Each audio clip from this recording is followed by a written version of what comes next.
क्या आपको guaranteed return चाहिए विद जीरो रिस्क?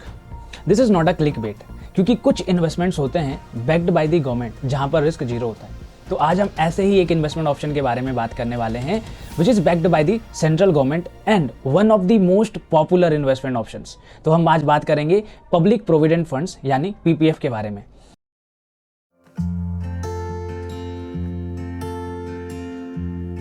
सो इस वीडियो में हम बात करेंगे कि पब्लिक प्रोविडेंट फंड्स होते क्या हैं, इसको लाने के पीछे का ऑब्जेक्टिव क्या है, क्या पीपीएफ यानी public provident funds and employ provident funds दोनों सेम है, कौन कौन से फैक्टर्स ऐसे हैं जो पीपीएफ को one of the most popular investment option बनाते हैं, कौन कौन से लोग इसमें इन्वेस्टमेंट करने की सोच सकते हैं, एंड लास्टली कि how PPF works.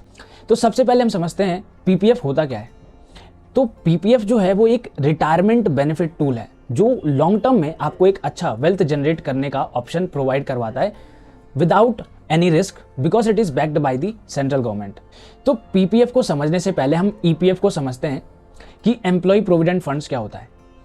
Employ provident fund ऐसा फंड होता है जहां पर एम्प्लॉयर अपनी एम्प्लॉय की सैलरी से सर्टेन परसेंटेज डिडक्ट करता है एंड सेम अमाउंट वो अपना एड ऑन करता है एंड दोनों अमाउंट को वो उस फंड में इन्वेस्टमेंट करता है हर मंथ के लिए। तो अब यहाँ पर जो इस फंड में कॉर्पस बिल्ड हो रहा है ना, इसका जो सोल मोटिव है वो लॉन्ग टर्म पर्पस के लिए है for the retirement benefit of that individual employ. So ये जो है ये एक रिटायरमेंट बेनिफिट स्कीम होता है, बट इसमें सिर्फ और सिर्फ एम्प्लॉय ही इन्वेस्टमेंट कर सकता है। What about others like professionals जो प्रैक्टिस करते हैं, जैसे कि डॉक्टर्स हो गए, लॉयर्स हो गए, चार्टर्ड अकाउंटेंट्स हो गए, या फिर अदर प्रोफेशनल्स, या फिर स्मॉल बिजनेस ओनर्स और अदर पीपल जो इन्वेस्टमेंट करना चाहते हैं ऐसे इन्वेस्टमेंट ऑप्शंस में। तो इसीलिए पब्लिक प्रोविडेंट फंड को इंट्रोड्यूस किया गया जिसमें कोई भी including the employ amount invest कर सकता है। So this is the basic difference between the PPF and EPF. PPF में कोई भी इन्वेस्टमेंट कर सकता है बट ईपीएफ में सिर्फ और सिर्फ एम्प्लॉय जो है उसी का इन्वेस्टमेंट आता है। अब बात करते हैं कैरेक्टरिस्टिक्स की जो पीपीएफ को one of the best investment option बनाते हैं। तो सबसे पहला है रिस्क। रिस्क यहाँ पर बिल्कुल भी जीरो है क्योंकि backed by the central government है, तो यहाँ पर आपको safety of capital as well as जो आपको रिटर्न मिल रहा है उसकी भी गारंटी होती है। सेकंड होता है रिटर्न। तो यहाँ पर आपको बेस्ट रिटर्न मिलेगा in the risk free category. Even I would say कि ये सेकंड बेस्ट ऑल्टरनेटिव है आफ्टर म्यूचुअल फंड, जो लोग भी कंसीडर करते हैं, क्योंकि म्यूचुअल फंड में आपको बहुत सारे रिस्क भी लेने पड़ते हैं, एट द सेम टाइम आपको बहुत सारे स्कीम्स में से आपको स्कीम भी चूज करना पड़ता है which is very cumbersome process and at the same time इसको आपको रिव्यू भी करना पड़ता है time to time. So mutual fund में बहुत सारे झंझट हैं। तो अगर हम पीपीएफ की बात करते हैं तो पीपीएफ में जस्ट आपको एक अकाउंट ओपन करवाना है विद द बैंक और post office and you are good to go to do the investments. And third characteristics is the tax benefits. क्या होता है कि जब भी आप इन्वेस्टमेंट करते हो ना किसी भी एसेट क्लास में, तो वहाँ से जो भी रिटर्न जनरेट होकर के आता है तो वहाँ पर आपको टैक्स पे करना पड़ता है। बट अगर हम पीपीएफ की बात करते हैं तो पीपीएफ में जब आप इन्वेस्टमेंट करते हो तब आपको डिडक्शन मिल जाता है अंडर सेक्शन 80C, तो वहाँ पर आपको टैक्स पे नहीं करना है। एट द सेम टाइम जब आपको मैच्योरिटी में से जो अमाउंट मिलेगा वो भी एग्जम्प्ट होगा, तो वहाँ पर भी आपको टैक्स पे करने की जरूरत नहीं है। तो ये सारे कैरेक्टरिस्टिक्स हैं जो पीपीएफ को एक पॉपुलर इन्वेस्टमेंट ऑप्शन बनाते हैं। अब बात करते हैं कौन कौन से लोग पीपीएफ में इन्वेस्टमेंट करने की सोच सकते हैं। सो अगर आप ये दो क्राइटेरिया फुलफिल कर देते हो तो आप इन्वेस्टमेंट करने की इसमें सोच सकते हो। सबसे पहला रिस्क, अगर आपको रिस्क बिल्कुल भी नहीं लेना है तो this option is for you. Second is कि आप जो इन्वेस्टमेंट कर रहे हो वो लॉन्ग टर्म पर्पस के लिए कर रहे हो, लॉन्ग टर्म गोल्स को फुलफिल करने के लिए कर रहे हो। लॉन्ग टर्म गोल्स का मतलब हो सकता है फॉर योर रिटायरमेंट्स, या फिर अपने डॉटर्स की मैरिज के लिए, या फिर अपने चिल्ड्रन के हायर एजुकेशन के लिए।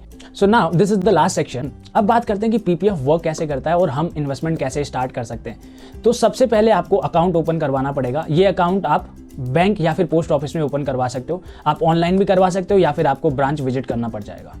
तो अब बात करते हैं ये पीपीएफ वर्क कैसे करता है। तो पीपीएफ में जो भी इन्वेस्टमेंट्स होता है वो 15 साल के लिए लॉक इन पीरियड का होता है। लॉक इन पीरियड का मतलब क्या है कि आप उसमें से अमाउंट विड्रॉ नहीं कर सकते हो फॉर 15 ईयर्स।